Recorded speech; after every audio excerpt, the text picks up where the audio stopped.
Calculating the route.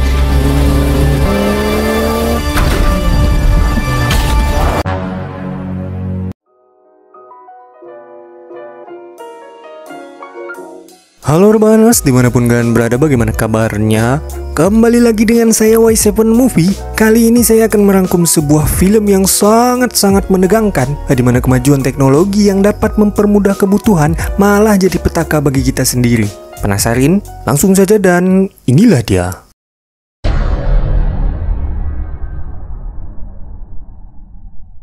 Film diawali dengan iklan dari brand mobil futuristik yang bernama Monolith, di mana seorang presenter dari iklan tersebut menyatakan bahwa mobil ini dinyatakan sebagai mobil teraman di dunia dan memiliki sejumlah fitur keselamatan yang unik.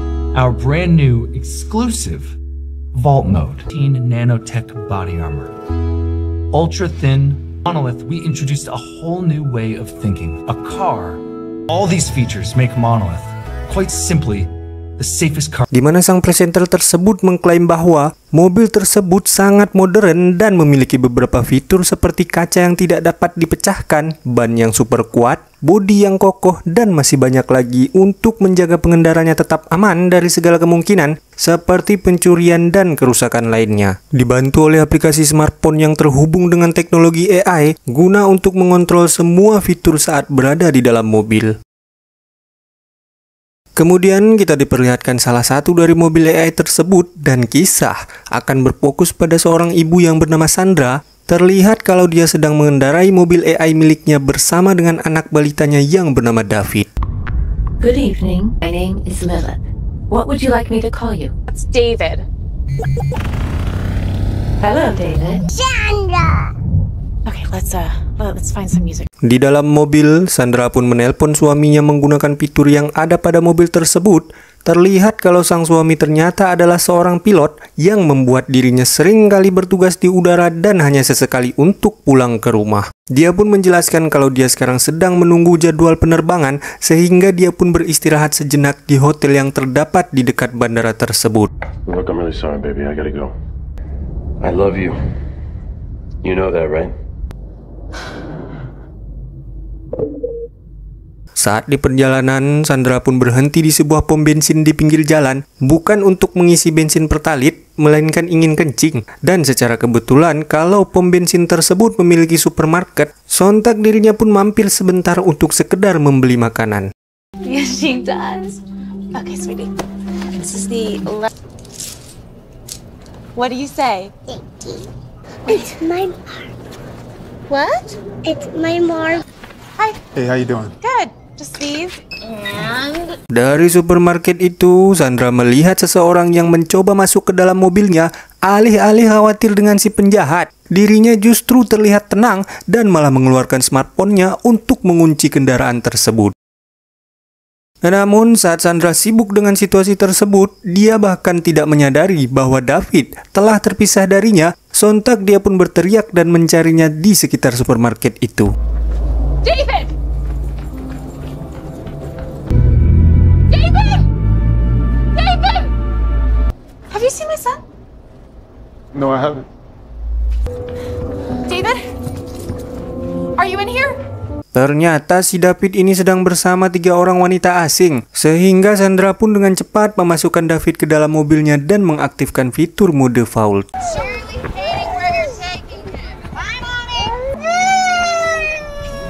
David, shut up!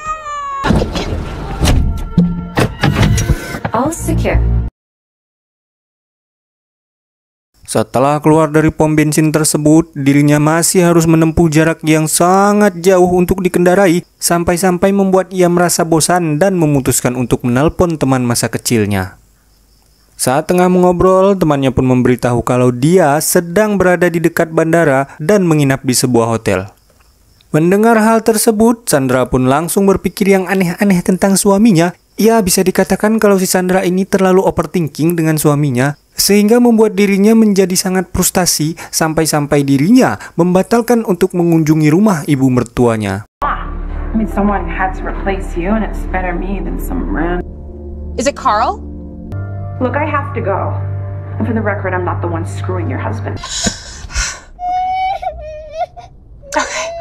Di dalam mobil, dia pun terus menelpon sang suami, akan tetapi telepon darinya pun tidak mendapat jawaban. Muak dengan semua kebohongan sang suami, Sandra pun memutuskan untuk mengambil tindakan sendiri dan mengatur perjalanannya untuk mendatangi suaminya di bandara tersebut.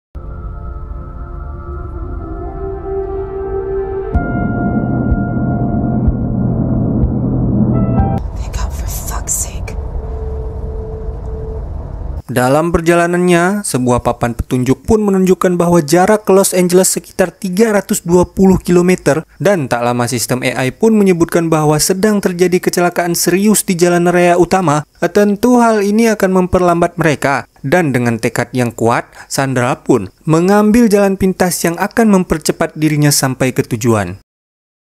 Namun lagi-lagi, sistem memberitahukan dirinya bahwa rute tersebut sepi dan hampir tidak ada orang yang melintas. Sandra yang bersikeras untuk menemui suaminya pun tidak berpikir dua kali dan kemudian mengambil rute alternatif tersebut. Singkat cerita, malam pun tiba, di mana dirinya mulai merasa kesulitan dalam mengemudikan mobil tersebut, serta kabut di jalan juga semakin pekat, sehingga mempengaruhi penglihatannya terhadap jalan di depan, dan dalam perjalanannya, dia tidak menemukan pemukiman manusia atau kendaraan lain yang melintas. Sandra yang takut dengan jurik pun akhirnya kehilangan kontrol dan menabrak seekor rusa yang sedang menyeberang di jalan. What is going on? Warning.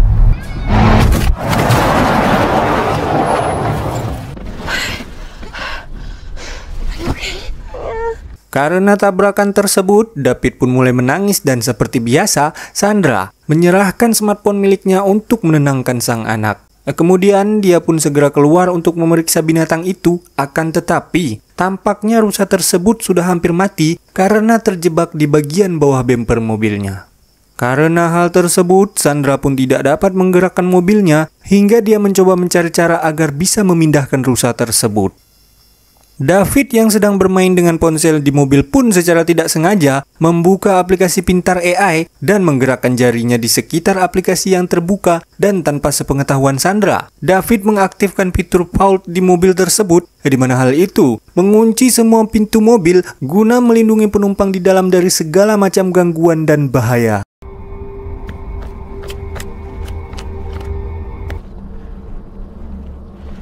Okay.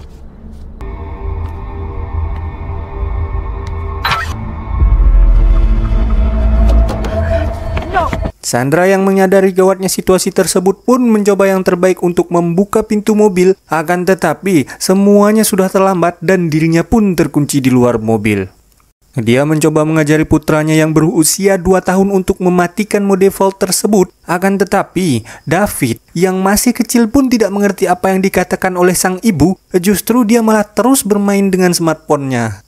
Sandra yang panik dengan keadaan pun mulai berteriak pada si anak, di mana hal itu seketika membuatnya kaget dan menjatuhkan smartphone miliknya. No!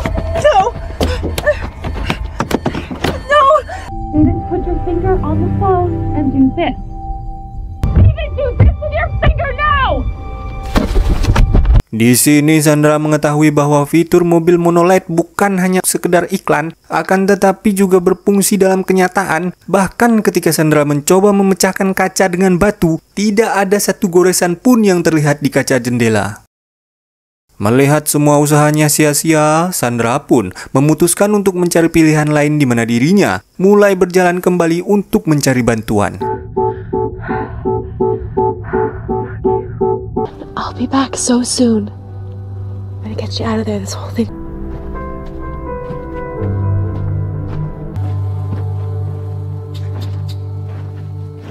Setelah berjalan beberapa saat, dirinya pun tiba di sebuah stasiun dan melompati pagar sambil menangis meminta tolong. Namun dia tidak mendapat tanggapan apapun di sana karena stasiun tersebut tampaknya sudah lama ditinggalkan, sehingga tidak ada orang atau pekerja yang berada di stasiun tersebut. Tak kenal kata menyerah, Sandra pun memasuki salah satu ruangan di sana dan mencari beberapa barang yang diperlukan, seperti senter untuk digunakan di malam hari dan kunci pas besar untuk membantunya memecahkan kaca mobil yang terkunci.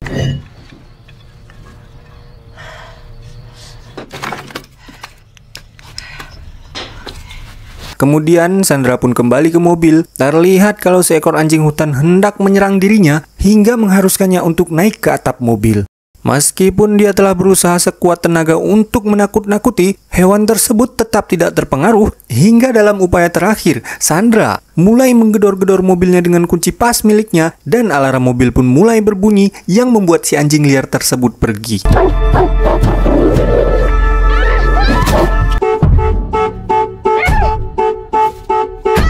Di saat yang sama, Sandra pun memperhatikan sang anak yang mengalami kesulitan untuk bernapas, sehingga membuat dirinya seketika menjadi panik. Akan tetapi, dalam situasi tersebut, dirinya berhasil menenangkan sang anak sampai akhirnya ia pun tertidur. Sleep well, baby. It'll all be over. Setelah berpikir sejenak, Sandra pun menjadi lelah dan mulai tertidur di kap mobil miliknya.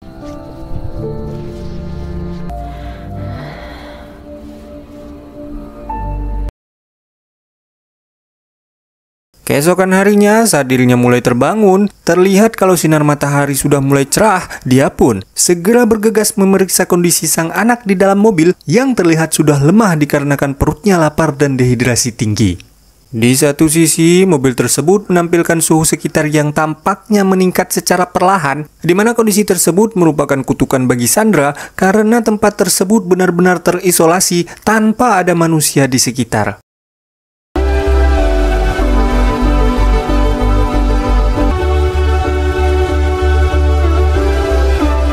Meski dirinya dehidrasi parah, perjuangan sang ibu kepada anak tidaklah berhenti di situ, di mana dia terus berjalan untuk mencari pertolongan. Meskipun meninggalkan sang anak sendirian di dalam mobil sangat berisiko, akan tetapi dia tidak punya pilihan lain selain mencari bantuan di sekitar. Beruntung dia menemukan sungai di tempat itu, sehingga dia pun langsung meminum air sungai tersebut dan membersihkan dirinya.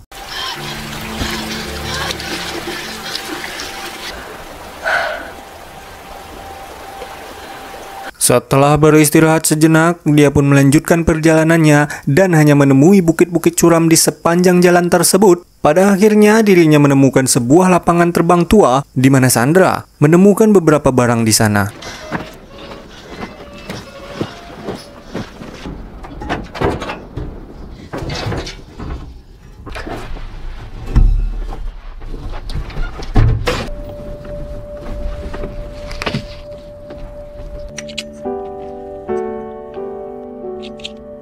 Setelah mengumpulkan beberapa barang yang diperlukan, Sandra pun mengisi sebuah galon aqua dengan air sungai di sana. Saat kembali ke mobil, dirinya menemukan kalau kondisi sang anak dalam keadaan lemah dan wajahnya memerah, sehingga dia mencoba memanggilnya akan tetapi sang anak tidak menjawabnya sama sekali. Melihat keadaan putranya, Sandra pun segera naik ke atap dan menuangkan air yang dibawanya dari sungai. Namun semua usahanya sia-sia karena David masih terbujur lemas di dalam mobil tersebut. Berpikir kalau anaknya harus mati di dalam kendaraan berteknologi tinggi, Sandra kembali memukul jendela mobil dengan kunci Inggris besar. Namun itu hanya membuang-buang energinya saja, dan Sandra pun mencoba menyalakan api di luar mobil dengan harapan sensor akan mendeteksi asap dan membuka jendelanya. Akan tetapi tidak ada yang berhasil, malah pendingin udara darurat berhenti bekerja untuk mencegah asap masuk ke dalam.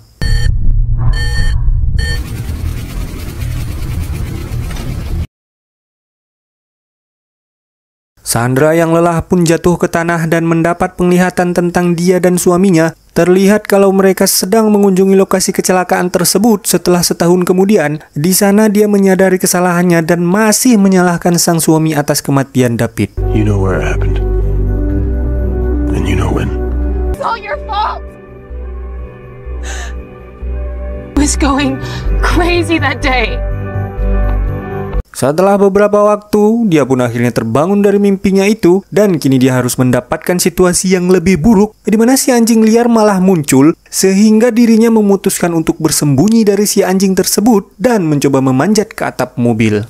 Namun karena suhu atap mobil itu sangat tinggi, dia pun tidak bisa tinggal di sana dan malah meluncur ke bawah mobil hingga anjing tersebut pun langsung menggigit kakinya. Dan saat itulah Sandra menyadari bahwa yang diincar oleh si anjing tersebut adalah rusa yang ditabrak oleh Sandra. Si anjing pun segera menyeret rusa keluar dari bawah mobil serta Sandra pun segera keluar dari bawah mobil itu. Di satu sisi, mobil miliknya pun mulai bergerak, sehingga dirinya harus berusaha menghentikan mobil tersebut agar tidak tergelincir ke belakang. Meski sudah berusaha sekuat tenaga, mobilnya tersebut masih terus berjalan ke belakang, hingga saat mendekati jurang dan hampir terjatuh, bongkahan kecil batu menghalangi mobil yang akhirnya membuat mobil tersebut terhenti. Ketika Sandra menatap dari tebing, dia pun tiba-tiba terpikirkan oleh sesuatu, di mana dia berpikir untuk mendorong mobil ke bawah agar sistem mobil tersebut membuka otomatis kunci pintu mobilnya. Menyadari kenyataan bahwa rencananya mungkin memiliki konsekuensi, akan tetapi dia tidak punya pilihan lain dan memutuskan untuk melakukannya. Sandra pun mengambil kunci Inggris dan mulai memecahkan batu yang menghalangi ban mobilnya bergerak. Setelah berhasil mengeluarkan batu tersebut, Sandra dengan sengaja mendorong mobil tersebut ke bawah tebing dengan sang anak yang masih berada di dalam.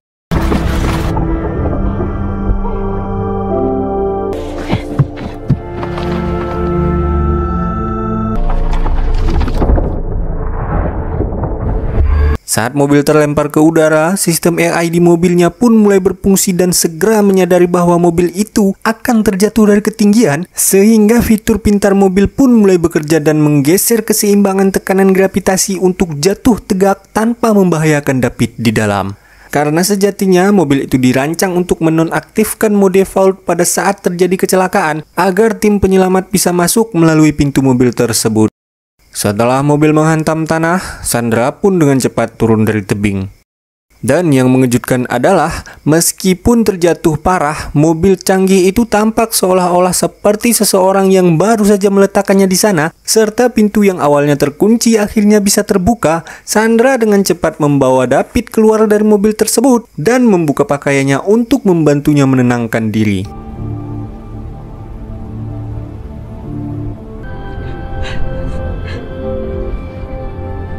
Melihat kondisi kesehatan David yang melemah, Sandra pun memutuskan untuk keluar dari tempat itu sesegera mungkin.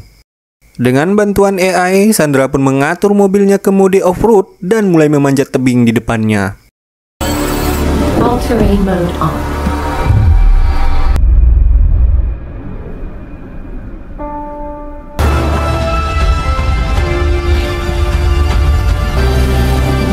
Recalculating the route.